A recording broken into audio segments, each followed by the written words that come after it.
So we're in the technology area of the school where amazing work happens with our Year 12 students who have been working really hard all year. And we've got Nick Corrales, who is our arts tech leader, and he's going to talk about the work the students have been working on. Nick? Thank you, Lisa. Look, it's been an amazing this year, both in technology and in visual communication and design. And some of the products that have been produced, some of the work that has been produced is pretty incredible. We've got a number of our students here, and we'll start with Marco and just ask him what his aim was, what did he try to achieve this year, and in particular, how did he go about building his product? So I made a guitar because I've always wanted to build a guitar, and I thought it was a good time to do it now with all the facilities at the school.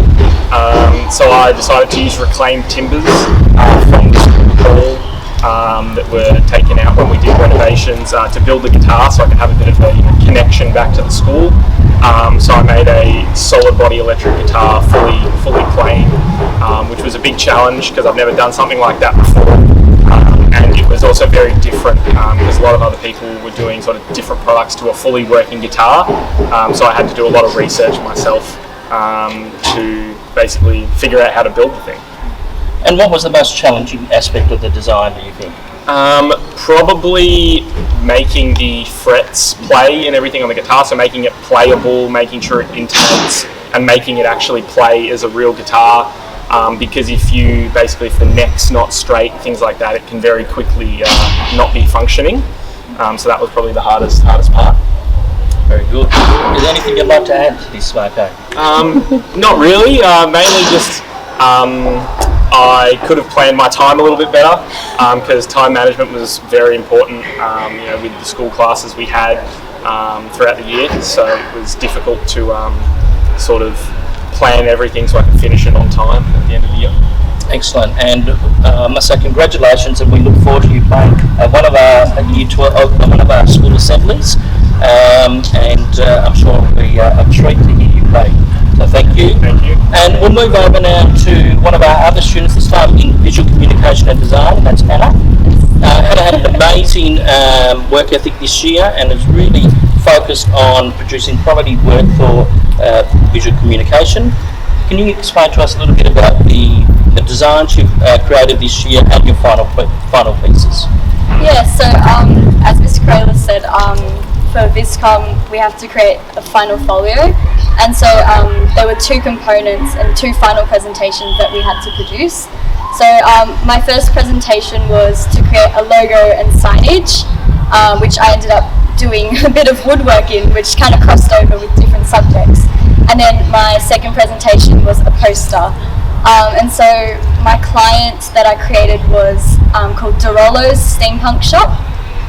So they sell like vintage like clothing and accessories in that style. So I guess what we're talking about was my final sign. It's 1.2 meters, which for me it's quite big for a sign, but it would be displayed outside of the shop. And so I used like laser cutting with different materials, so plywood, American oak I think I used, and with different layers so that it can also incorporate LED lighting into it as well. Yep. Very, very impressive, Hannah.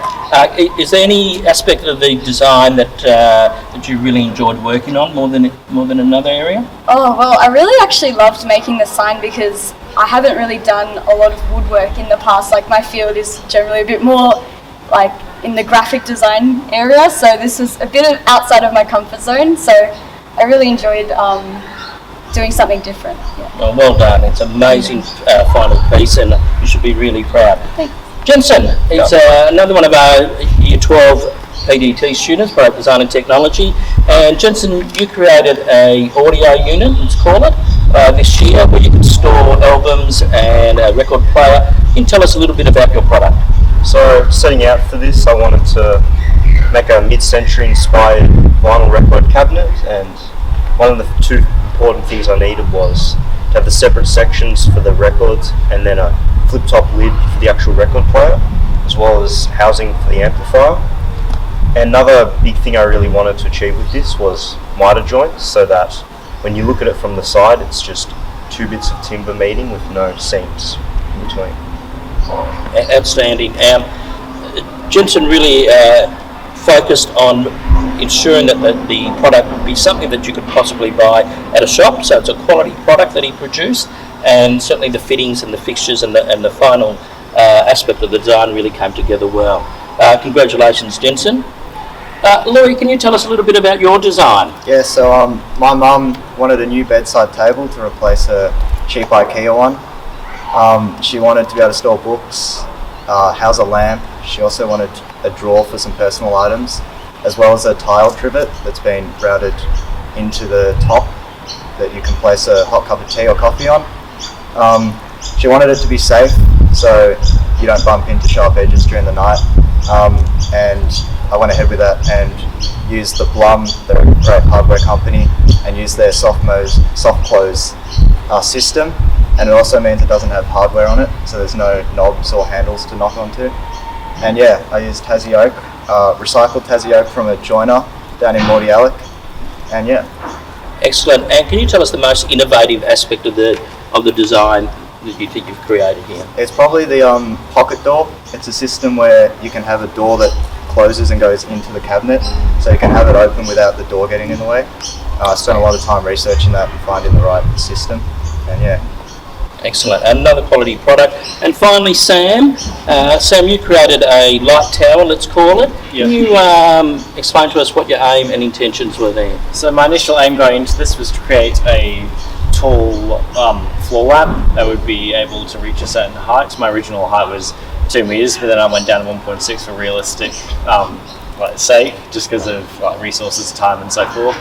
And so I went about it by sourcing some oak wood from underneath the school gym, and we used that and recycled that, stacked that together, and in combination with a concrete base, we created the base for the light design. Then we went to the LED light strip that would run all the way up the centre of the tower, and along with the threaded rods. And so the outline of the tower, which was inspired by the Shard skyscraper in London, consisted of incremental pieces of acrylic that slowly get smaller and smaller until the shape of the Shard was finally formed at the end. And yeah.